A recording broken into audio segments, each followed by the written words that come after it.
우리 다 같이 사도신경으로 우리의 신앙을 고백하도록 하겠습니다. 나는 전능하신 아버지 하나님 천지의 창조주를 믿습니다. 나는 그의 유일하신 아들 우리 주 예수 그리스도를 믿습니다. 그는 성령으로 잉태되어 동정녀 마리아에게서 나시고 본디오 빌라도에게 고난을 받아 십자가에 못 박혀 죽으시고 장사된 지 사흘 만에 죽은 자 가운데서 다시 살아나셨으며 하늘에 오르시어 전능하신 아버지 하나님 우편에 앉아 계시다가 거기로부터 살아있는 자와 죽은 자를 심판하러 오십니다. 나는 성령을 믿으며 거룩한 공교회와 성도의 교제와 죄를 용서받는 것과 몸의 부활과 영생을 믿습니다. 아멘. 오늘 우리에게 주시는 하나님의 말씀은 에스겔서 1장 28절 말씀입니다. 제 성경으로 구약성경 1152면에 있는 에스겔서 1장 28절 말씀, 우리 한 목소리로 함께 읽도록 하겠습니다. 그 사방 광채의 모양은 비 오는 날 구름에 있는 무지개 같으니 이는 여호와의 영광의 형상의 모양이라. 내가 보고 엎드려 말씀하시는 이의 음성을 들으니라. 아멘. 내가 주의 음성을 들으리라 라는 제목으로 하나님의 말씀을 증거하도록 하겠습니다. 하루를 시작하는데 뉴스를 보고 시작하면은 세상이 보인다고 합니다. 하루를 시작하는데 사람을 만나서 이야기하고 시작하면 사람이 보인다고 합니다. 하루를 시작하는데 기도하고 시작하면은 하나님이 보인다고 합니다. 오늘 새벽 제단을 쌓는 우리 모리아 가족들에게는 하나님이 보이는 은혜의 삶을 시작하는 것입니다. 하나님은 항상 우리와 함께 하십니다. 그리고 우리 곁에 계십니다. 근데 우리가 시선을 하나님께 두지 않고 세상에 두기 때문에 하나님이 안 보이는 것이고 사람에게 두기 때문에 하나님이 안 보이는 거예요. 그래서 하루의 시작을 우리가 기도하는 것이 복된 것입니다. 왜요? 시선을 하나님께 두기 때문에 하나님이 보이는 것이고, 하나님의 은혜가 내게 임하는 것이고, 또 하나님의 손길을 따라 살아갈 수 있기 때문에 그렇습니다. 에스겔서는 총 48장으로 되어 있죠. 에스겔이 1인칭 관점이 드러나 있는 말씀입니다. 내게 하나님의 말씀이 임하셨다. 하나님께서 말씀하셨다. 1인칭적인 관점으로 표현을 많이 합니다. 여러분, 우리의 삶 가운데, 우리의 신앙 가운데 1인칭적인 신앙의 고백이 있어야 돼요. 하나님께서 내게 임하셨다. 하나님께서 내게 은혜 주셨다. 하나님께서 나와 함께 하신다. 하나님께서 이 문제 풀어주셨다. 이렇게 1인칭적인 신앙의 고백이 있어야 돼요. 누구에게 하나님께서 일하셨어. 저 교회에 하나님께서 축복하셨어. 내가 아는 우리 집안에 누구는 하나님께서 복 주셨어. 내가 아는 친구는 그 사람 보면 하나님이 살아계셔. 이런 신앙의 고백도 필요하지만은 나에게 행하시는 하나님의 은혜, 하나님의 일하심, 하나님의 섭리, 하나님의 임재의 고백이 있어야 돼요. 그래야 우리의 신앙생활이 재미있고 우리의 신앙생활이 더 영적인 삶으로 살아가고자 하는 갈급함이 있게 되고 내 신앙생활에서 또 담대함이 있게 되는 것이죠. 믿음의 배짱을 가지고 또한 당당하게 살아갈 수 있게 되는 것입니다.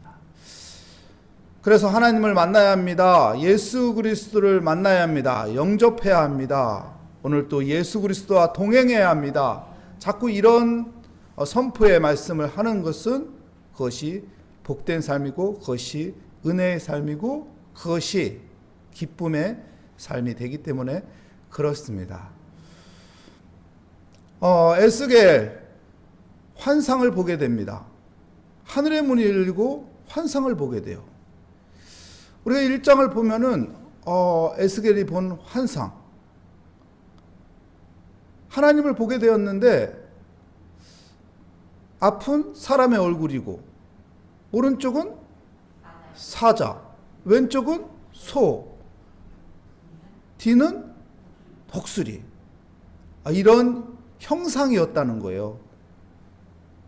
이것과 똑같다는 게 아니고 이렇게 이제 표현을 하는 거죠.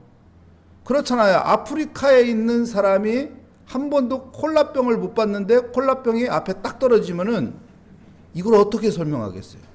자기가 알고 있는 지식으로 설명을 한다고요. 그러니까 에스겔도 환상을 봤는데 이런 모습처럼 보이더라. 이렇게 이제 우리에게 표현을 하는 거예요. 하나님의 그 초월적인 그 능력의 하나님께서 이렇게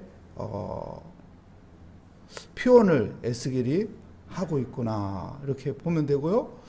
이 환상 속에서 또 바퀴가 돌아가는 것을 환상을 보게 됩니다. 역사의 주관자이신 하나님, 하나님의 그 섭리, 하나님의 일하심을 에스겔이 이렇게 바퀴의 환상으로 이제 표현을 하는 것이죠. 그 세 번째 환상의 모습은 뭐였어요? 보좌에 있는데 사람 같은 분이 인자가 계신, 이렇게 하나님에 대한 이런 환상을 보게 된 것이죠. 우리가 신앙생활 안에서 이렇게 환상을 보는 것도 필요하겠지만은 꼭 환상이 보여야 하는 것만은 아닙니다. 에스겔에게는 특별하게 이런 환상이 보인 것이고 예레미야에게는 이런 환상이 보인 건 아니었어요. 그죠? 같은 시기에 했지만은 예레미야에는 이런 환상이 보이지 않고 하나님께서 직접 말씀하시는 그런 말씀의 인도하심이 있는 것이고, 에스겔에게는 환상이 필요하기 때문에 환상을 보여줬겠죠. 환상을 통해서 하나님의 존재, 하나님의 위대하심, 하나님의 영광을 보게 하신 것입니다. 이런 환상을 보면서 28절에 정리를 하죠. 뭐라고 말합니까? 그 사방 광채의 모양은 비 오는 날 구름에 있는 무지개 같으니 이는 여호와의 영광의 형상의 모양이라. 내가 보고 엎드려 말씀하시는 이의 음성을 들으니라. 이는 여호와의 영광의 형상의 모양이라. 자기가 본 환상이 여호와의 영광의 형상의 모양이라는 거예요. 그러니까 하나님의 영광을 본 거예요. 에스겔이 하나님의 영광을 보게 된 것이죠. 하나님의 임재를 느꼈다는 거예요. 하나님의 임재를 경험했다는 거예요. 여러분, 우리가 기도할 때도 하나님의 임재가 있습니다. 환상을 봐야만이 하나님의 임재가 있는 것만은 아니에요.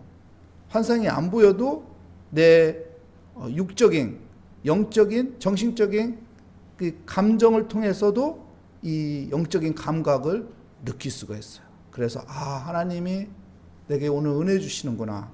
하나님께서 내게 지금 이런 마음의 감정을 자극해서 깨닫게 하시는구나. 하나님께서 오늘 또 나를 이렇게 인도하시기를 원하는구나. 이런 영적인 감각이 오게 된다고요. 이것도 이제 하나님의 임재죠. 하나님 임재 가운데 하나님께서 나를 이끌어가는 것이죠. 하나님의 임재가 예레미야가 아니죠. 에스겔에게 임했습니다. 에스겔에게 임했을 때 중요한 것은요, 이 환상을 봤다는 게 중요한 게 아니에요. 에스겔의 환상을 봤다는 게 중요한 게 아니고 28절이 중요한 겁니다. 에스겔이 환상, 하나님의 임재를 경험한 다음에 그가 어떤 태도를 갖느냐가 중요합니다. 마지막 절 보면은 뭐라고 말하고 있습니까? 내가 보고 엎드려 말씀하시는 이의 음성을 들으니라. 내가 보고 엎드려 말씀하시는 하나님의 음성을 듣느니라. 보는 것이 중요한 거예요. 에스겔은 하나님을 보고 있습니다. 여러분, 오늘 우리도 하나님을 보고 살아가는 믿음의 삶이 되시기를 축복합니다. 그리고 두 번째는 엎드렸어요. 겸손히 하나님 앞에 엎드리는 자가 돼요. 겸손하게 하나님 앞에 엎드려야만이 내가 하나님 앞에 붙어있는 삶이 되는 거예요. 내가 하나님을 따르는 삶이 되는 거예요. 겸손함이 없으면 하나님께 붙지 않습니다. 겸손함이 없으면 하나님을 따르지 않습니다. 근데 겸손하게 하나님 앞에 엎드리게 되면 하나님께 붙게 되고 하나님을 따르게 되는 것이죠. 하나님을 보고 겸손하게 엎드리고, 그리고 하나님이 말씀하는 걸 어떡하죠? 들으니라. 여러분, 믿음은 들음에서 난다고 하죠. 로마서 10장 17절 보면은 믿음은 들음에서 난다. 무엇을 우리가 들어야 합니까? 하나님의 말씀을 들어야 하는 것이죠. 하나님의 말씀을 들으면 믿음이 생기는 거예요. 여러분, 믿음이 없으면 행함도 없습니다. 믿음이 없으면 실천을 안 합니다. 아무리 좋은 것도 실천하지 않아요. 아무리 복된 것도 실천하지 않아요. 아무리 금덩어리 준다고도 실천을 안 해요. 믿음이 없으면. 왜요? 저 금덩어리 내가 가졌다가 큰일 날 것 같으니까 전혀 가져가라고 해도 안 가져갑니다. 믿음이 없으면. 믿음이 있어야 모든 것을 행동하게 돼 있어요. 여러분, 성경에 보면은 그 땅에 감추어진 보화 이야기 알잖아요. 그 보화를 얻기 위해서 어떻게 합니까? 전 재산을 다 팔아서 그 땅을 산다고 하잖아요. 왜요? 저 땅 사면은 저 밭에 숨겨진 보화를 내가 얻을 수 있다는 믿음이 있기 때문에. 그러니까 전 재산을 팔아서 사는 거예요. 믿음이 생기면 이렇게 행동이 따르게 돼 있어요.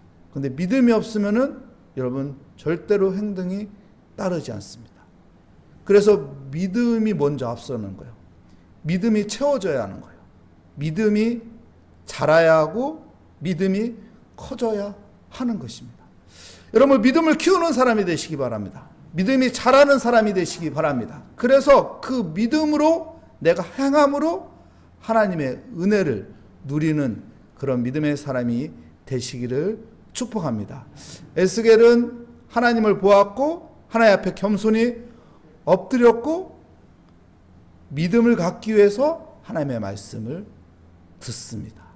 그러므로 그에게 믿음의 행동이 따르게 되는 은혜를 누리게 된 것입니다. 우리도 에스겔 같은 그런 하나님의 말씀을 듣는 믿음의 사람이 되시기를 축복합니다. 기도하겠습니다. 하나님 감사합니다. 하나님, 우리가 하나님을 바라보며 하루를 시작합니다. 겸손히 엎드려 기도하는 우리의 기도 자리에 하나님의 임재가 함께하여 주셔서 우리 안에 믿음이 생기고 하나님의 말씀을 더욱 듣고자 하는 믿음이 생겨서 더 믿음의 행동을 하고 살아가는 은혜의 삶을 누리게 하여 주시옵소서. 주께 감사하며 예수 그리스도의 이름으로 기도합니다. 아멘. 하늘에 계신 우리 아버지, 아버지의 이름을 거룩하게 하시며 아버지의 나라가 오게 하시며 아버지의 뜻이 하늘에서와 같이 땅에서도 이루어지게 하소서. 오늘 우리에게 일용할 양식을 주시고 우리가 우리에게 잘못한 사람을 용서하여 준 것 같이 우리 죄를 용서하여 주시고 우리의 시험에 빠지지 않게 하시고 악에서 구하소서. 나라와 권능과 영광이 영원히 아버지의 것입니다. 아멘.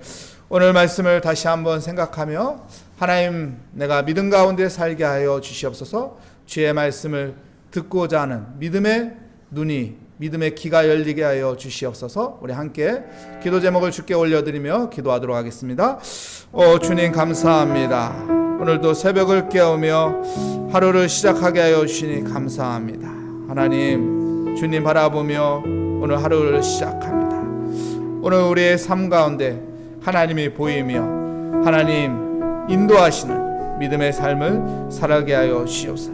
믿음은 들음에서 난다고 했는데 우리가 하나님의 말씀하심에 그 음성을 듣는 믿음의 사람이 되게 하여 주시옵소서. 그래서 주의 말씀을 더욱 가까이 하며 주의 말씀을 따라 살아가는 복된 삶을 누리게 하여 주시옵소서. 주님과 함께하는 삶이 되기 원합니다. 주님과 동행하는 삶이 되기 원합니다. 내 삶 가운데 주님이 보이고 주님이 인도하시는 그 길을 따라가게 하여 주시고 주의 은혜 가운데 있게 하여 주시옵소서.